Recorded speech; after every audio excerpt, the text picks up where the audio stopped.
Have you ever wished to rewind the best moments of your life? Or fast forward through the tough times? Welcome back to another episode of Beyond the Hub podcast. I am Nick. And they call me Brandon. Today we're diving deep into the rabbit hole of time travel theories. It's not just science fiction, it's actually a puzzle that has teased the minds of great scientists and storytellers alike. We're traversing through wormholes, tackling paradoxes, and exploring how these concepts have captured our imagination across centuries.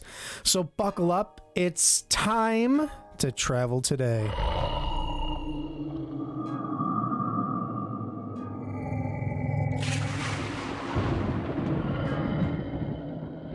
Let's start at the beginning. Did you know that the idea of time travel has been around since ancient times? The Mahabharata, an ancient Indian epic. I may have butchered that. No, I think you did pretty good. Did I? Yeah. It talks about the story of King Ravita Kakamudia. That I may have Yeah, butchered. you butchered.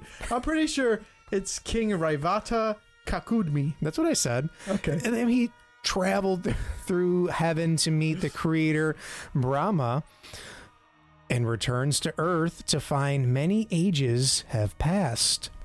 That is not all there.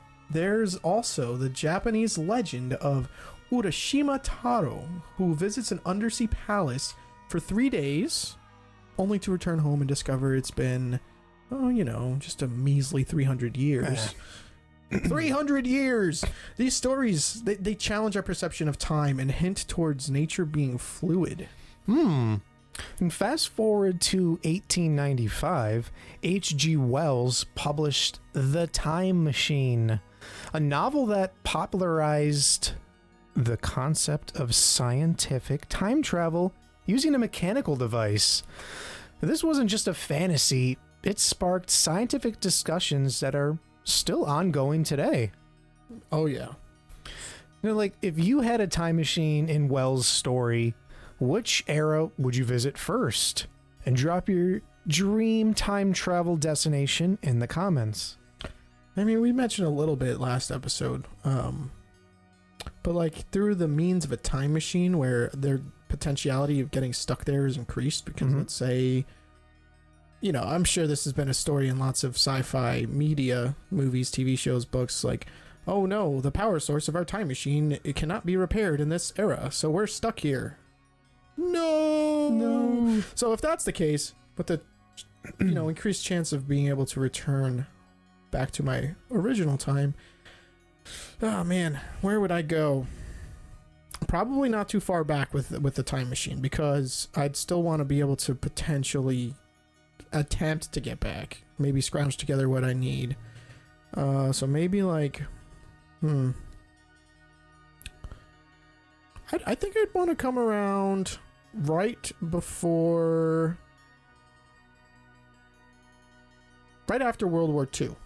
Okay. I'd probably travel to right after World War II. 4 or 5 years after. And just check it out. Because I'm just curious as to how, in America specifically, I'm curious as to how, society was. Because it's definitely changed over time about, just a culture. And people, the way they react and behave towards one another in public. And just want to see what that culture was like in person. It wasn't there to experience it. You can only... Experiencing it is different than hearing about it from family members. Absolutely. What about you? I got a few. Probably want to go back to medieval times or something, maybe. Okay, you'd definitely be stuck there. Unless You'd be stuck there. I'll figure out how to get back. If I can get there, I can get back. And hopefully. Maybe I brought something with me. What if they see your time machine pop up in the middle of their central square of this medieval village, town, city, or whatever, and they think you're some sort of witchcraft, spacecraft type thing and freak out and start throwing torches at your time travel machine and destroy it, and now you're stuck there, and then you're captured and you're held prisoner. I live out in those times as a prisoner. At least you got to see what it was really like. I did. It's either that or back when they first invented cheesecake. I love that answer. I love that answer. Actually, I think that should be your first answer. That should be, yeah. I mean, that's what I think your first answer should be that, because at least you'll have cheesecake. If you can't get back, you'll have cheesecake. And it'll probably be a really good cheesecake. So I'm hoping. Yeah. I'll let you know what happens. All right. So everybody else, drop us your comments below. So we're going to jump to the 20th century. Enter Albert Einstein. His theories of relativity changed everything we thought we knew about time and space. And of course, they're just theories still, but according to what Einstein said, time is a fourth dimension, and space and time are interwoven like a fabric. The concept is known as space-time. Exactly. And here's where it gets even wilder. Einstein's equation suggested that under certain conditions, space-time could be warped and twisted, leading to possibilities like wormholes, theoretical passages through space-time that could connect one point of time to another. And these ideas were purely theoretical until physicist Kip Thorne in the 1980s dove even deeper. He suggested that wormholes, if they exist and could be stabilized, might actually be traversable. And this isn't just about having a cosmic tunnel of sorts, it's about keeping it open. Thorne proposed using exotic matter, stuff with negative energy density, which frankly sounds like something from the show Stargate, I think. Mm-hmm. Yeah. This exotic matter could theoretically counteract the natural tendency of a wormhole to collapse under its own gravity, keeping the passage open long enough for something or someone to slip through from one point in the universe and time to another, or from one time to another. I just wanted to add that I have heard someone trying to break down the theory of how we could travel through wormholes, where they basically said that if you were in a ship and the ship could generate, maybe it's using that exotic matter, but would generate this like anti-gravity field around it, which would sort of keep the ship in like a pocket of space-time within the wormhole, and you could travel through the wormhole to another time without gravity destroying the ship with you in it. That's like a visualization that I don't know if this is accurate or not, but helped me understand that the way he's trying to describe that would be to like try to take like a straw and have something that's a little bit too thick or big, like a marble or something, a smaller marble, through a straw, and you try to suck the marble through the straw. Straw is the wormhole, the marble is the spaceship, and it gets there and it's stuck. It can't move. Well, what if there was some sort of lubricant around it? It would move easier through that straw, even though it's a little bit too big for the straw. It could move through the straw with enough, force, pushing or pulling it through. And maybe that lubricant is that anti-gravity field around the ship traveling through a wormhole. So just to help you visualize it, I don't know how accurate that is, but this is still theory. Like, it's not like this has been tested. So even though Kip Thorne was his name, right? Mm-hmm. Even though he went deeper into this than Einstein, it's still theoretical, because it's not like he has a wormhole to perform experiments on. Well, maybe they do. maybe that's what CERN's doing down there. I don't know, opening black holes. I don't know. But, science aside, if you guys encountered a wormhole that could take you to any point in time and you don't even know, you just somehow know that's a wormhole and it could take you somewhere, would you take that leap? Why or why not? Share with us below. Yes. Nick would, because he has balls of steel and he just doesn't care. He'll just do it. Jumping in. He's curious. He's so curious that his curiosity leads him to do whatever he needs to do to find the answer. Myself, I would like to at least know the destination before I would jump through there. If the destination is the middle of a volcano Or a T-Rex. or a T-Rex's rear end, I would not want to jump through that wormhole. So let's tackle the next topic of this week of today's episode. And by tackle, let's tackle the elephant in the room. Paradoxes. The grandfather paradox is a classic one. What happens if you go back and prevent your grandparents from meeting? Suddenly, you wouldn't even exist to go back in time in the first place. That's what's so interesting about the paradoxes. They're not just fun mental exercises. They challenge the fundamental principles of causality and our understanding of the universe. They make you really question it. They pose serious questions about the nature of reality and free will. And it's not just about paradoxes. The idea of time travel has philosophical implications about destiny, morality, and what it means to be human. If we change the past, what does that say about our choices and their consequences? I think it says that they don't matter. Yeah. Because if there is ever a point in time where we can change the past or influence the past, then nothing is permanent in that time, in that timeline. You're just going to keep doing things to benefit yourself. That's true. I'm thinking on a level of like, yeah. As a, like, you can alter the world to benefit yourself. But like, let's go back to the grandfather paradox, right? Let's say you go back and prevent your grandparents from meeting. There's two arguments I've heard to this, where you cease to exist almost immediately because they never met. As time continues to pass and the new timeline unfolds from that point onward, you wouldn't have been there to make them not meet in the first place, which would cancel out them not meeting because you weren't there to influence that. But there's also the theory that let's just finish that theory. Actually, that theory would basically erase what you did because time has a way it's supposed to go anyway, right? Because if you don't exist,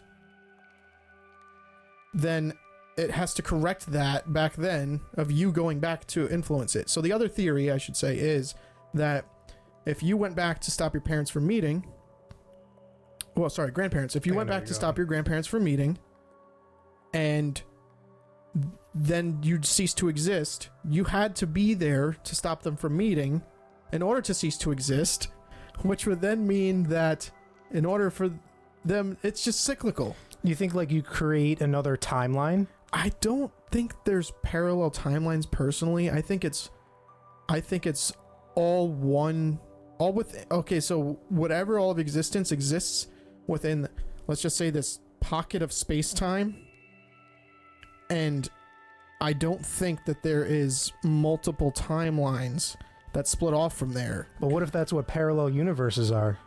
I personally don't think that. I think parallel universes are layered on top of ours, where it's all related somehow and they interact with each other for some function or purpose. I personally don't think it's like, I don't think there's another me in another universe that decided he didn't want to tie his left shoe on, September 23rd, 1996, and I tripped and got hit by a car. Like, I just don't think that happens. Personally, I don't. But I do think it's possible within what truly exists as this timeline that we are existing in right now. I think it's possible that we can travel extra dimensionally outside of third dimension, along within the fourth dimension. Somehow we can interact with that. I just think we haven't cracked that code yet. And I think the parallel dimension thing, as we talked about Interstellar before, what they depict there is not parallel dimensions. It's literal snippets of time down to each infinitesimal little second that they can influence with. But you see it as like a slideshow, basically like a film reel throughout all of time. So like, it's not like there was another one of him. That is him, but in a different time. Yeah, but he interacted in that time. So what happens if like he was able to actually convince his other self not to do that? Right, that would he cease to exist? Because those prior conditions need to have been fulfilled in order for him to be in the future doing those things. Or because he's already there, it's already set in stone. It's like closing a loop. Once the loop is closed, like I think if you went back in time, personally I think, if you went back in time and prevented your grandparents from ever meeting, I think that's the end of your life right there. I think that's closing the loop. Because but you're already there, though. So then you couldn't possibly go back and prevent them from meeting. Because you're there. I don't think you just blip out of existence. That's just like, my opinion is just like, you could branch off into something else. And of course, this is all theoretical. Yeah, we don't know. We're just theorizing. This is what I think. This is personally what I think. Because there's those two... I've seen that play out two different ways, where they try to change time and try to change something in the past, and it doesn't matter. It's futile. Like your interactions with the past is futile because time has a set way it's already been written. You can't change it. You can try, but it has its way of correcting itself. And like the universe or whatever fixes what you tried to interfere with there. But also there's this how it could lead into the Mandela effect. Mm-hmm. Where like maybe people have theorized that people have gone back in time and changed things so that now we think of things differently or see things differently. Like the Berenstain Bears. It's the most common one I could think of. I think we're just breaking into a different universe or parallel universe. Something like where it's causing us to be able to see these other realms. Maybe that's what ghosts are. Maybe.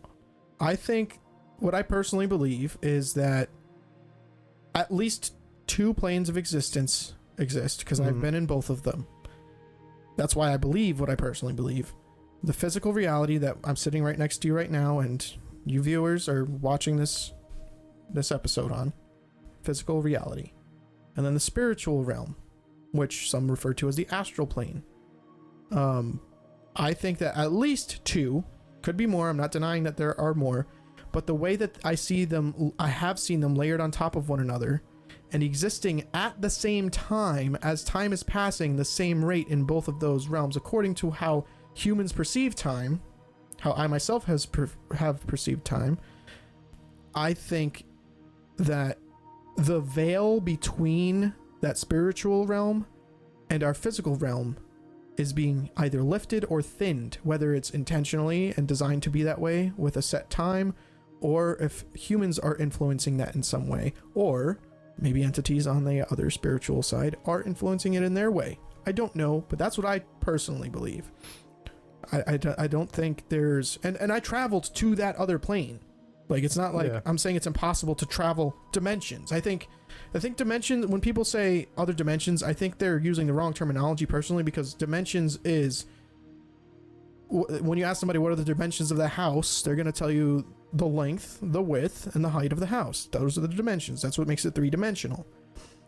A two-dimensional object is flat. It doesn't have a third dimension. One-dimensional is a straight line from point A to point B.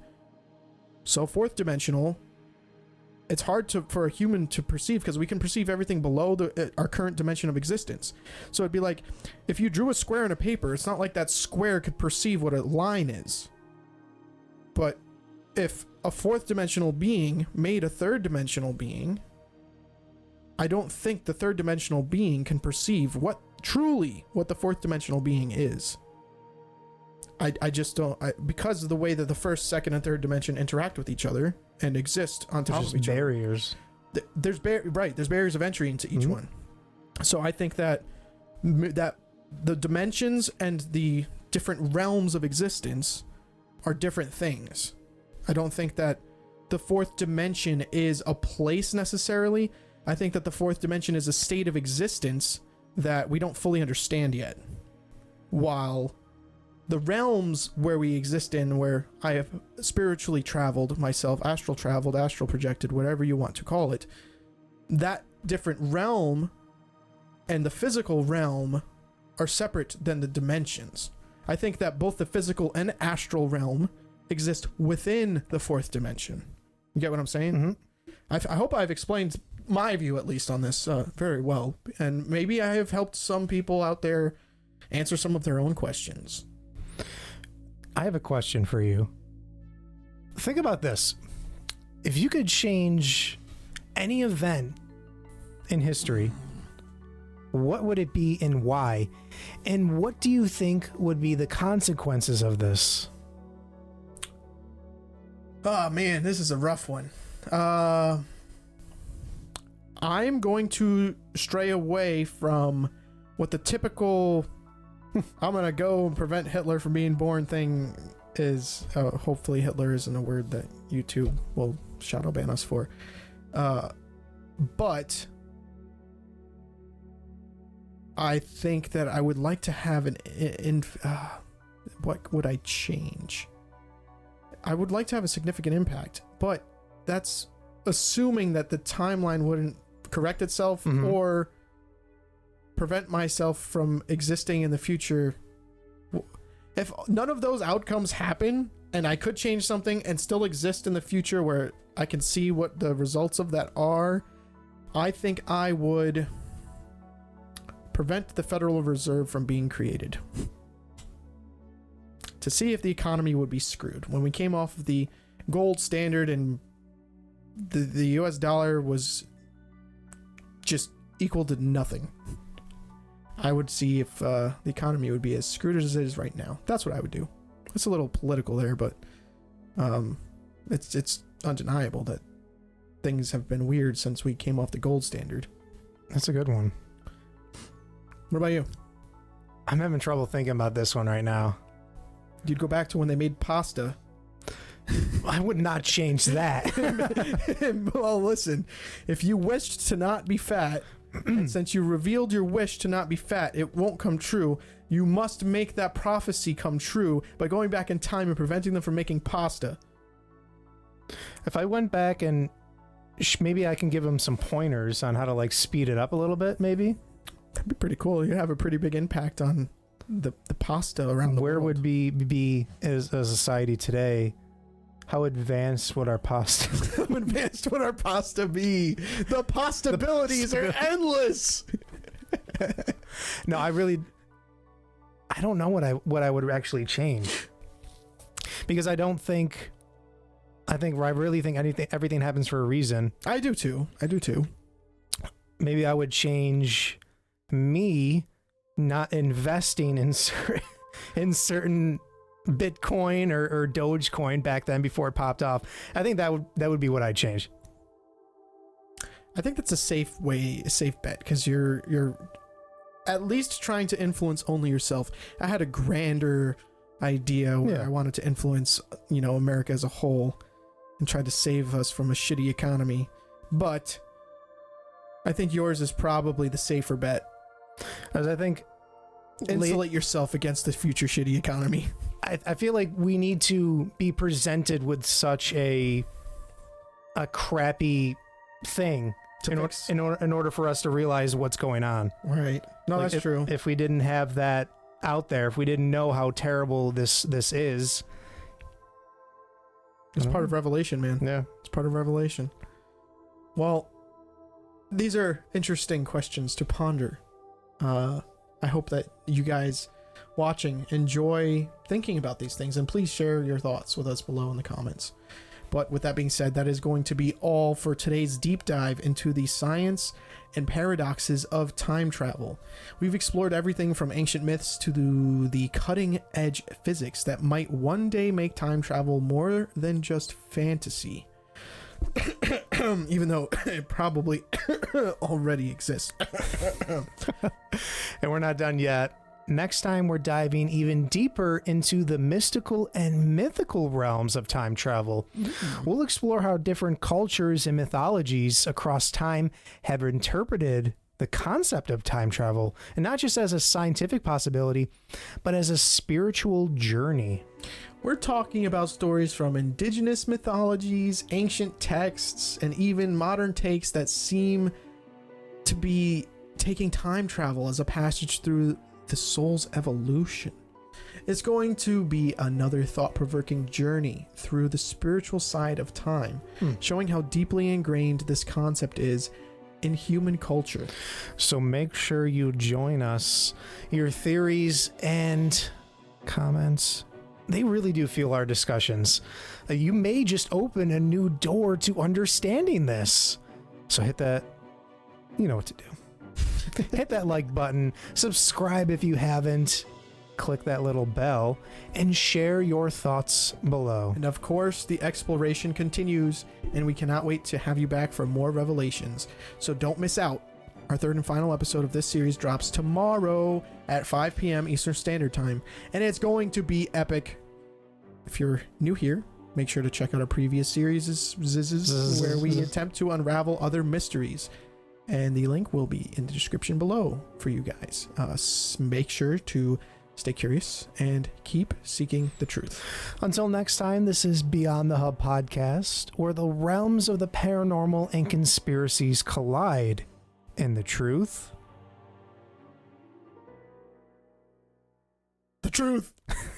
is waiting to be unveiled. We'll see you soon. Take care, everybody.